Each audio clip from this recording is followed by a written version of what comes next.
Bem, nos capítulos 24 e 25 de Mateus, Jesus está falando sobre os fins dos tempos, né?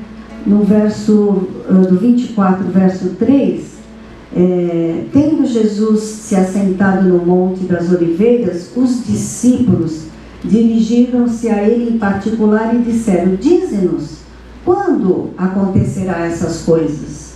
E qual será o sinal da sua vinda e do final dos tempos? Então eles estavam conversando a respeito disso, então eles estavam preocupados.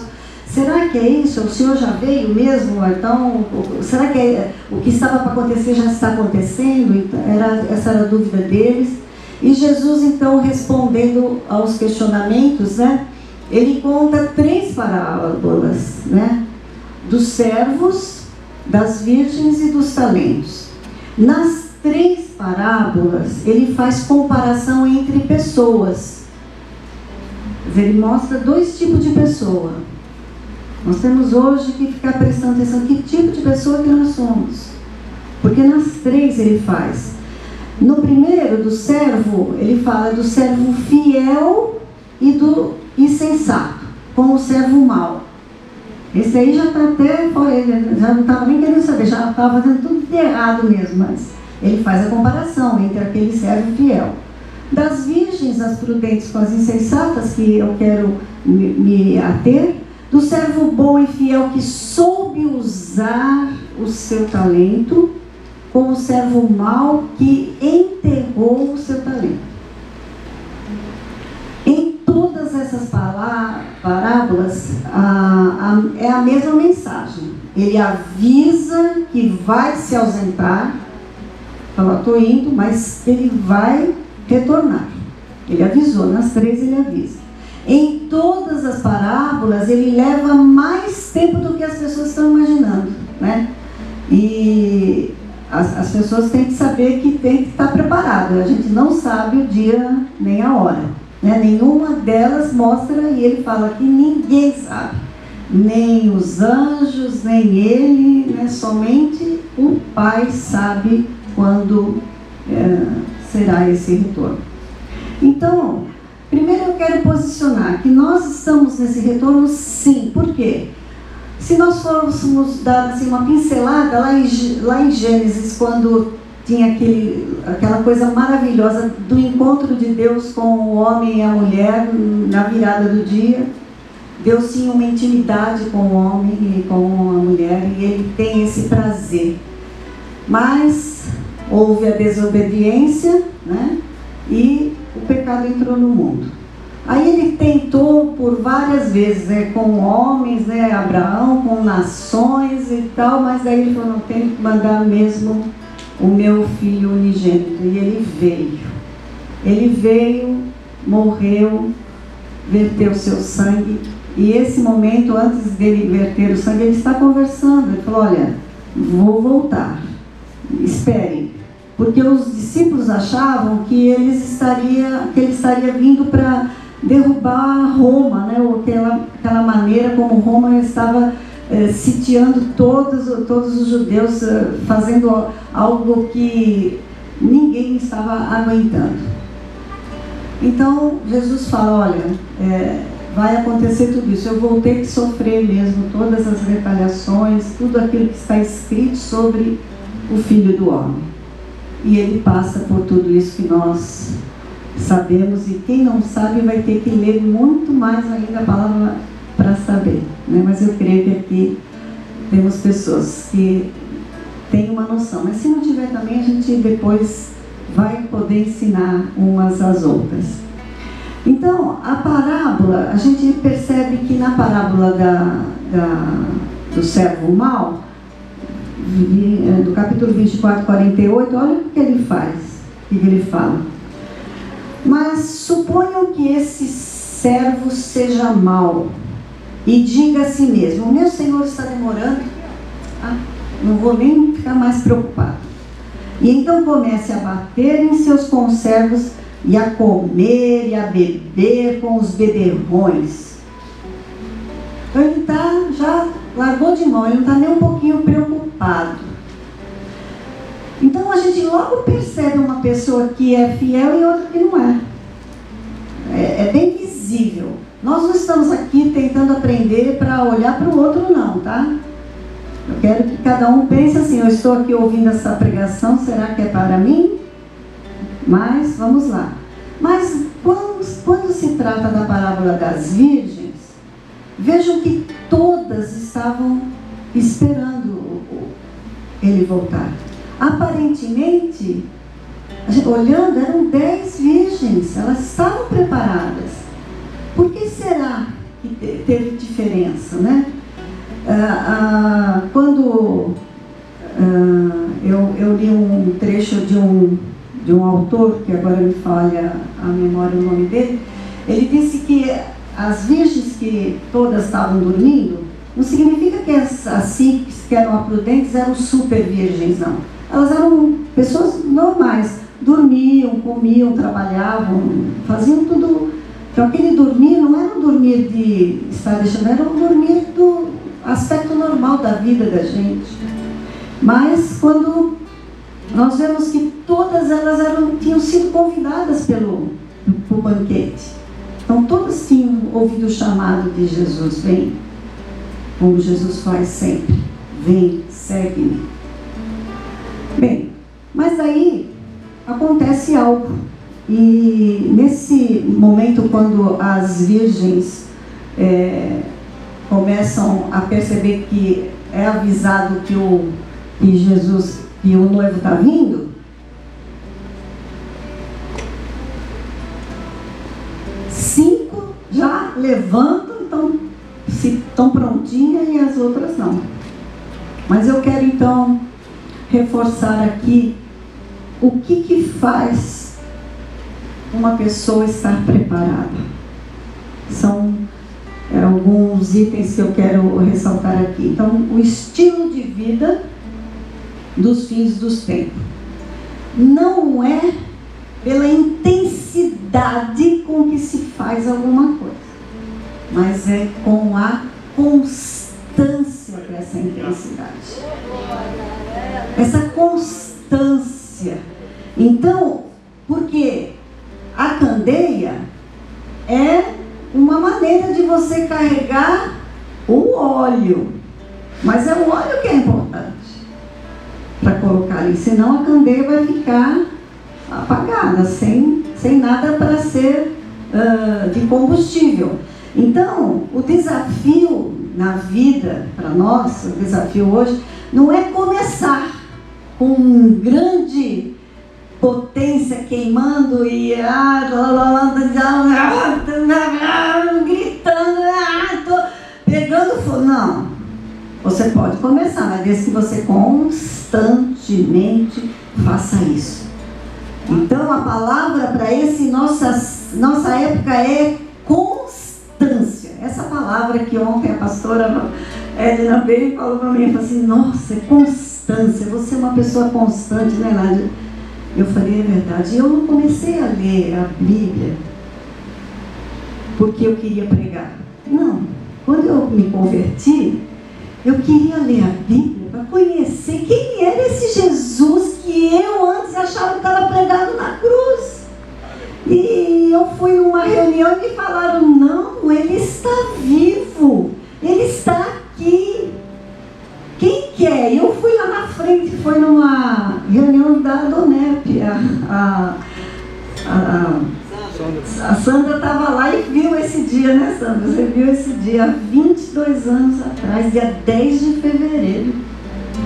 Eu vi um testemunho. Então, eu que não gostava de ler, eu falei: meu Deus, eu preciso saber quem que é esse Jesus, porque como assim ele está vivo? Eu sempre aprendi dos meus pais, né, que a gente usava ali o crucifixo, Jesus morto, machucadinho e tal ali.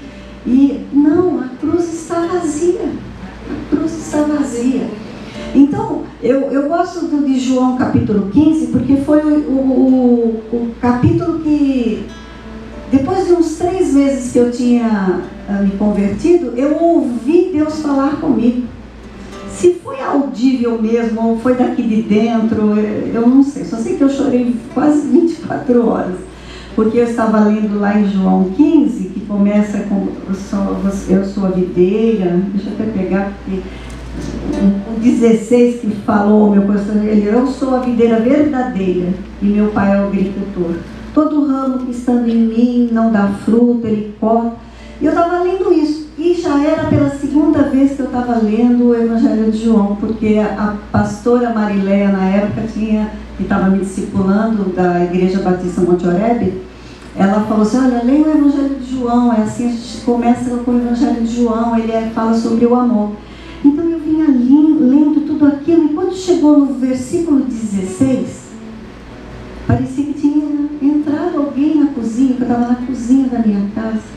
E ele disse assim: não fostes vós que escolhestes a mim, mas eu que escolhi a vós, para que vades e deis fruto, e o vosso fruto permaneça, e tudo quanto pedirdes ao Pai em meu nome, Ele vos conceda. Eu falei: meu Deus, o que é isso? Eu achei que era eu que era buscadora, porque eu sempre fui buscadora em todos os lugares possíveis. Uma outra vez eu conto o meu testemunho mais detalhado, mas eu falei: meu Deus, ele estava, não fui eu que estava buscando, ele que estava, não fosse vós que escolhesse, foi ele que me escolheu. Meu Deus, que coisa mais linda! E esse capítulo 15 fala mais de 10, acho que são 10 ou 12 vezes a palavra permanecer. Permanecer em mim, permaneçam em mim, permaneço, quer dizer, em todo texto aparece a palavra. Então significa, se Jesus está alertando a gente para permanecer, é porque pode ter alguma coisa que faz a gente sair de perto dele. Então, o que é que faz ficar ali perto de Jesus? É a palavra. Quando alguém vem falar assim: eu queria fazer, essa pessoa precisa expulsar o demônio e fazer um processo de libertação. Amém, a gente expulsa o demônio, faz ela confessar Jesus, e o processo de libertação é aqui, ó, palavra.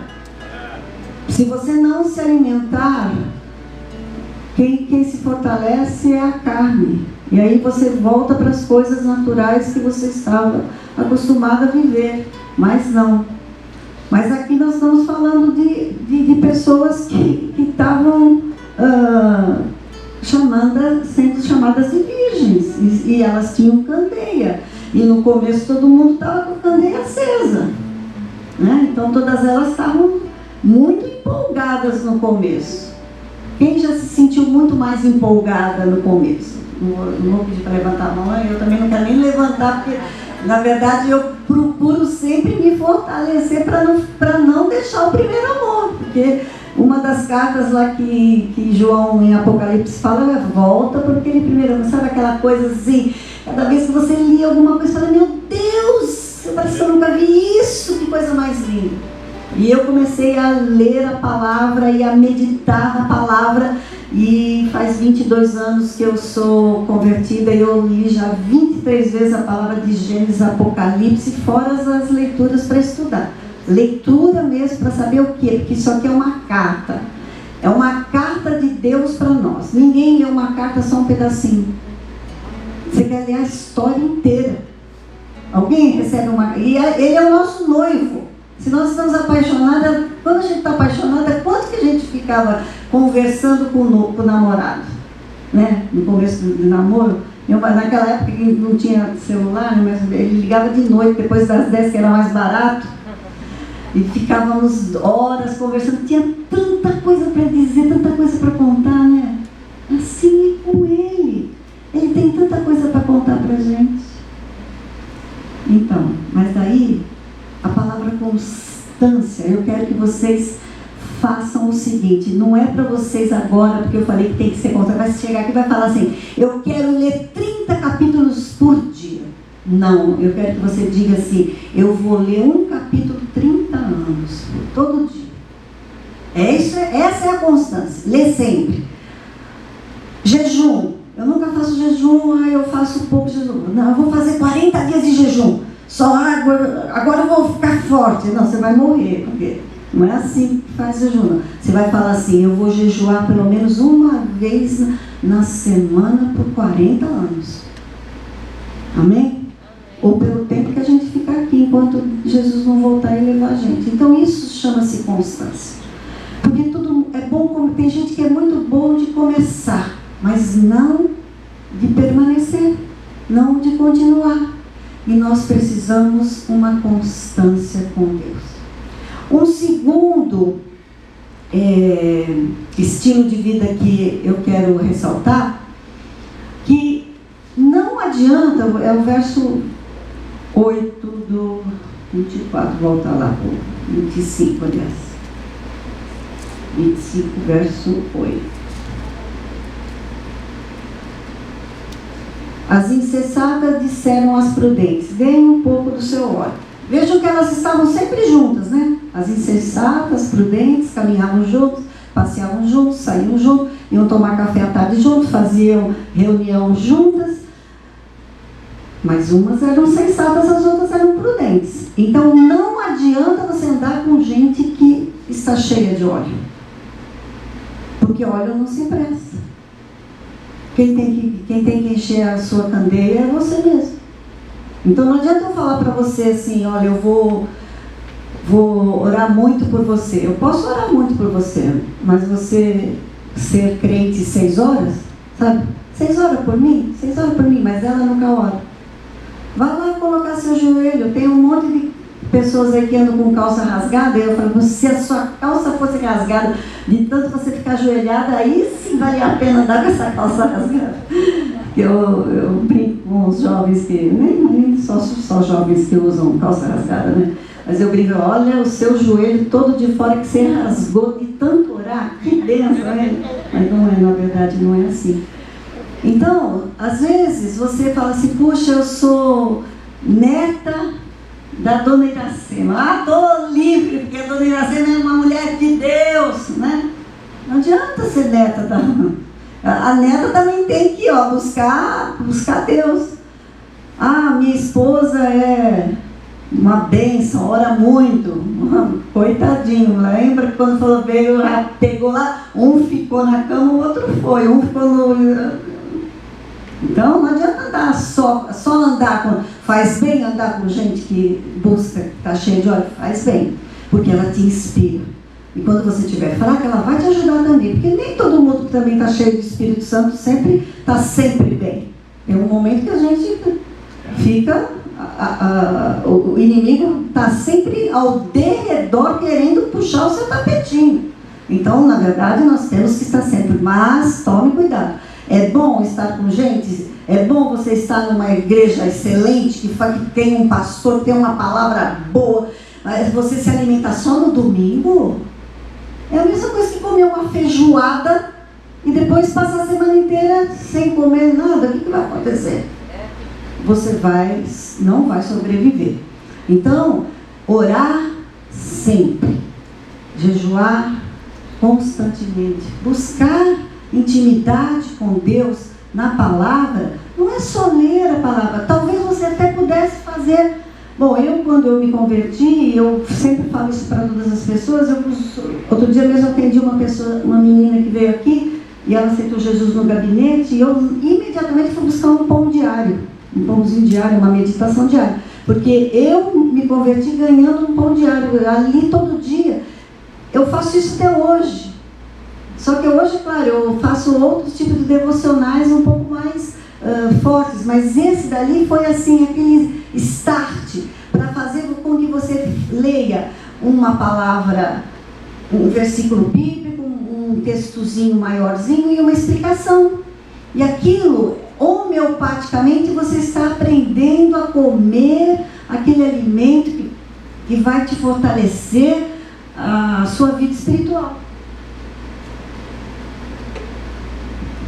Então, você sabe que você tem que ser constante, como é a primeira, e você tem que andar com pessoas, mas não basta andar com pessoas, você vai fazer só para trás. Quando você olha para as candeias, né, que todas elas usavam candeia, sabe o que é candeia? Candeia é instrumento. Hoje, por exemplo, nós temos tantos instrumentos para nos ajudar, Bíblias com versões, uma diferente da outra. Bom, quem é mais tecnológico, você pega no próprio celular, você clica um versículo aí, aparece quase que em todas as versões, você pode ler simultaneamente, né? Eu ainda sou da velha guarda, eu fico com 5, 6 Bíblias abertas, assim, quando eu estou estudando, eu leio uma versão, eu leio na outra, eu gosto de um pouquinho mais de papel e caneta, né? E hoje, como eu estou falando com pessoas mais ou menos da minha idade, né, ou um pouquinho mais novas, ou mais velhas, eu não sei, mas eu acho assim que também o computador ajuda. Agora os jovens ali já estão até rindo, sabe? Essas duas crianças aqui. Eu não sei, você também deve entender muito bem de tecnologia, mas eu ainda brigo um pouco com a tecnologia.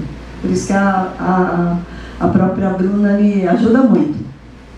Então, todas essas estruturas que na época talvez eles nem tinham tanto, né, no início da igreja.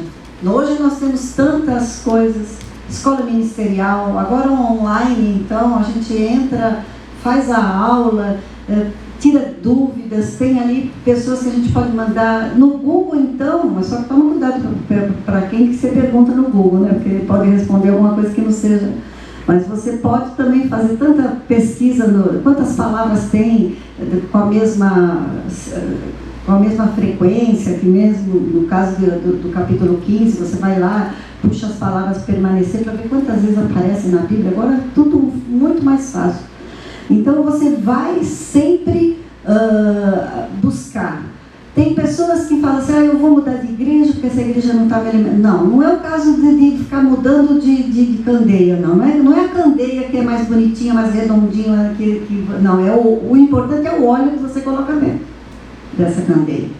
Então tem gente que fala assim, eu vou lá porque aquela lá tem mais louvor, tem mais isso, tem mais aquilo. Não, tudo, em todos os lugares, você que tem que saber que você tem que buscar e procurar e fazer e se preparar. Às vezes a gente vê alguém ali assim naquela salinha orando, né? E alguém depois fala, vai ver que essa pessoa aí vai pregar amanhã, por isso que ela está orando. Não, ela está orando porque ela está enchendo a candeia dela. Porque às vezes você pode dar uma oradinha, você até dá uma célula boa, você dá uma oradinha, você pode até fazer um discipulado legal. Mas depois você orou tão pouquinho que o olhinho que você colocou na sua candeia foi só para aquela coisinha mesmo. Mas tem gente que pode ser ali no estacionamento, que deve estar transbordando de óleo. Quando você passa perto, você se meleca de óleo. E alguém que às vezes se preparou, que não é o caso do André Leone, que eu sei, que se preparou só para louvar naquele dia. O outro que está tomando conta do estacionamento tem muito mais óleo na candeia do que o cara que está ali louvando. Louvor bonito, louvor. Mas ele tinha orado só para aquele pouquinho da vida dele. O que eu quero de vocês, meninas e rapazes aqui presentes, é que vocês orem. Até falar assim, nossa, orei bastante. Nunca a gente consegue falar isso. Já alguém conseguiu falar, hoje eu orei demais? Não, nunca a gente vai orar demais. Porque ficar com aquele que a gente ama é a coisa mais maravilhosa que tem. Então, eu até gosto quando as pessoas me passam, você ora por mim, eu anoto no papel, falei, mais uma coisa que eu tenho que fazer para entrar na presença do Senhor e ficar com Ele lá. Eu sei que eu vou falar de outras pessoas, mas que bom. Então, ficar com o Senhor. Na pandemia, eu fiquei bastante conectada com Deus. E meu marido falava assim, engraçado, você parece que está trabalhando mais agora na pandemia do que quando eu vinha para cá, ele não viu o que eu ficava fazendo, né? Ele só ia, eu voltava, depois quando eu chegava em casa e ficava com ele. Mas ali nós já estávamos 24 horas juntos, né? Então eu ficava num quarto, louvando, ouvindo música e tal. E eu fiz uma coisa que não é para me gabar, mas eu quero para falar para vocês como é maravilhoso. Eu falei assim: Senhor, eu sou tão abençoada, o Senhor é tão misericordioso com a minha vida. Eu quero fazer um propósito. Eu estava lendo Neemias e ele levantou um muro em 52 dias, né? Eu vou fazer 52 dias de oração de madrugada só para louvar ao Senhor. Eu não precisei colocar um único dia sequer o relógio para despertar. 3 horas da manhã, sentia o toque do Espírito, eu ia lá para o quarto, colocava um louvor e ficava 1 hora louvando, agradecendo. Tentando não pedir, mas às vezes a gente é tão pidona, né? Que eu acabava pedindo. Todo mundo é pidão, né? Ainda mais para o nosso Pai. Então eu disse assim um dia: ai, Senhor, eu queria tanto que o Senhor... Eu até contei isso no Envisionados. Eu queria que o Senhor me desse assim um sinal hollywoodiano, sabe? A gente não quer essas coisas. Não sei vocês, eu peço, sabe? Eu peço tanta coisa para Deus que Ele fala: meu Deus, é gulosa mesmo, né? Que eu peço todos os dons, eu quero tudo. Aí eu abri a janela assim, estava uma noite linda. Eu falei: podia sair um raio no céu. Eu fiquei 20 minutos cantando um louvor, olhando para o céu. E aí, o que aconteceu? Nada. Não apareceu. Mas eu estava com um laptop, com um louvor para orar. Sabe aqueles louvores que ficam só musiquinha e tal? E estava passando flores, só passando coisinha assim, rosas se abrindo. De repente veio uma noite escura e 2 raios. Eu falei: obrigado, o Senhor não fez do jeito que eu pedi, o Senhor fez do jeito que o Senhor quis. Eu falei: obrigado, Senhor. Eu fiquei tão emocionada, porque não era para estar ali aquele raio. Eu estava tocando um louvor bem suavezinho, de repente uma foto escura com 2 raios assim. Então Deus gosta de fazer alguns mimos, né, para a gente, e Ele faz. Bom, então vamos lá. Na primeira, que nós temos que ser constantes. Segundo, nós temos que encher de óleo. Ninguém vai encher sua candeia se não for você mesmo. Você que tem que buscar, meditar, você que tem que orar, você que tem que andar com as pessoas e buscar dela, copiar as pessoas que buscam mais, é você. Um outro estilo de vida dos finais do tempo tem a ver com uma palavra-chave que está logo em seguida, uma palavra muito complicada.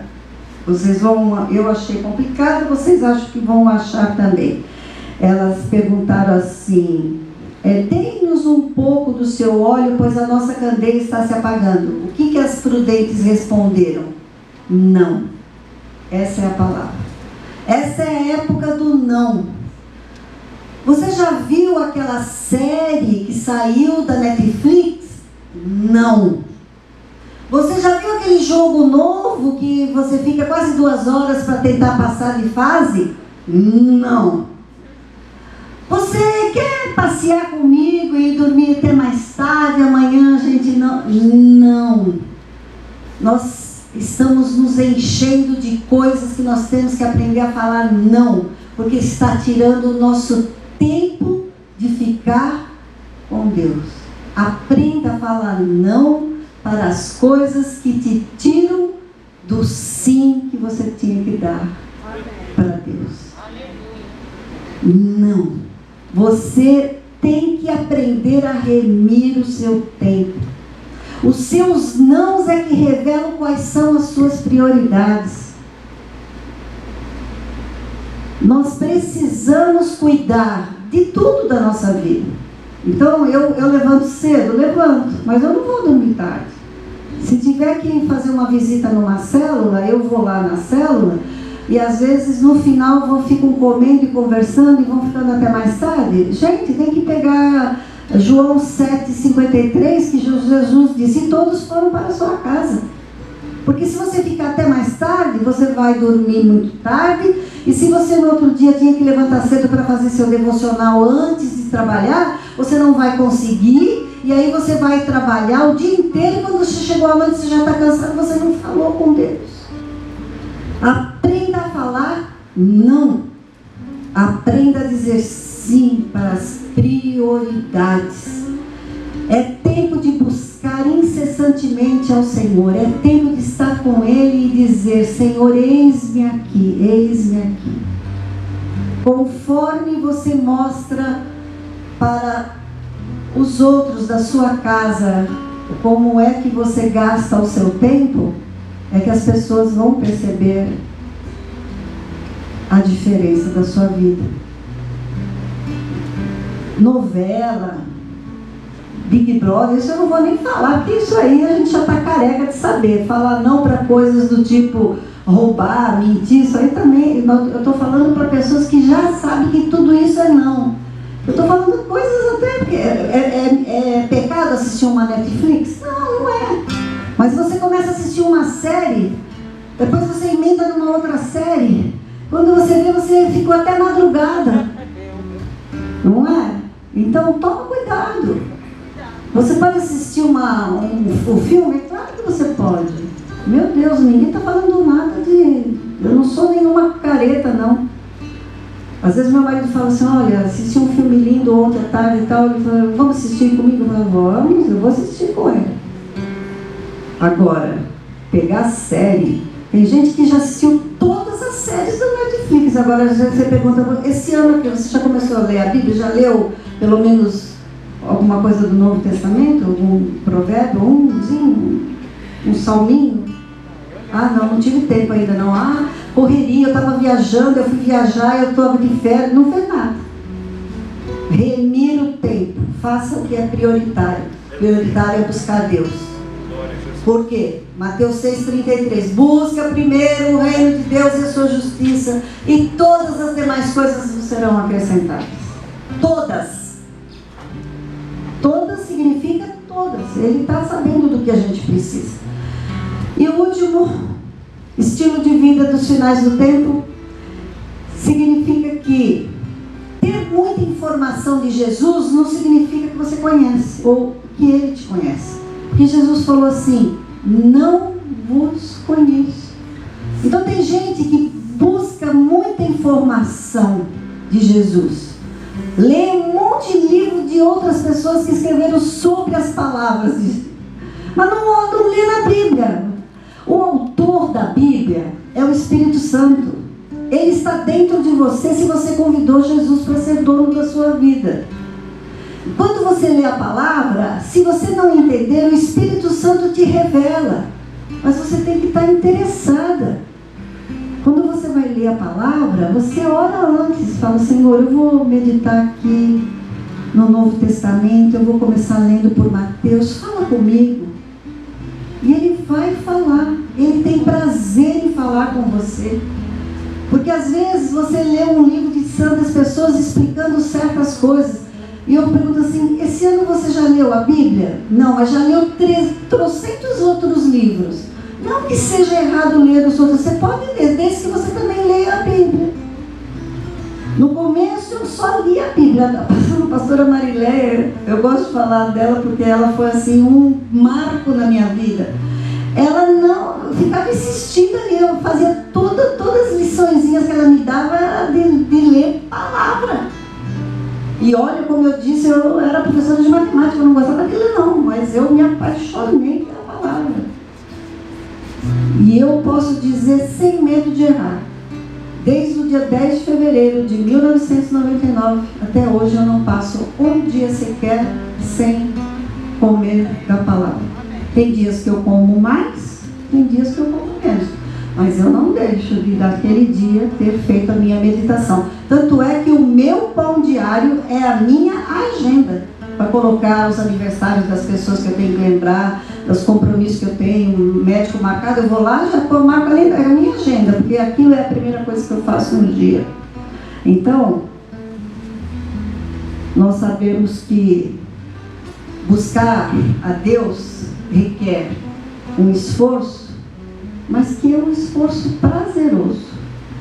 Porque ficar ao lado do Senhor é algo sensacional. Você não precisa ser especialista em saber das coisas. E às vezes é especialista de coisas inúteis. Mas você precisa saber quem é Jesus. Da onde ele veio. Porque ele disse: eu vim do Pai e do Pai e para o Pai eu irei. Eu vou lá preparar lugar para você. Então você tem que saber isso. Tem tanta coisa linda que nós temos que... Mais de 7.000 promessas, elas são todas suas, mas você as conhece? Quando você lê, você fala: isso aqui é para mim. E quando tem alguma coisa também que é errado, isso é errado, eu achava que era certo, então eu vou me corrigir também. Porque a palavra é um espelho, para você se espelhar. Feche seus olhos. Vamos orar agora. Eu não sei quanto que você dá do seu tempo para Deus. Ser íntimo é sempre estar junto. É conversar com Ele o tempo todo. Já pensou se você está com seu marido do lado, levanta e você não fala nem bom dia para ele? É assim que o Espírito Santo pode se sentir se você levanta, vai no banheiro, escova o dente, nem fala nada, mas você tem que gostar das coisas que ele gosta. E quando a gente ama alguém, a gente quer saber o que ela gosta, para fazer para ela o que ela gosta. É assim que Jesus, quando veio, fez e mostrou para todos nós como nós deveríamos viver. Você vai falar: mas ele era Deus, mas ele era homem. Ele chorou, ele sofreu as maiores dores, verteu seu sangue na cruz. Sabe por quê? Porque ele ama você, ele ama a mim, e ele quer ter um relacionamento íntimo conosco. E você vai dizer assim no seu coração: Senhor Jesus, eu entendi que o Senhor quer ter intimidade comigo para me levar para o Pai. Porque Ele disse: eu sou o caminho, a verdade e a vida. Ninguém vem ao Pai senão por Ele. Se você nunca fez esse convite para que Jesus venha morar no seu coração, faça agora. Fala: Senhor Jesus, more no meu coração. Muda a minha vida. Muda todo o meu ser, porque eu quero agradar a Ti. E nós oramos em nome de Jesus.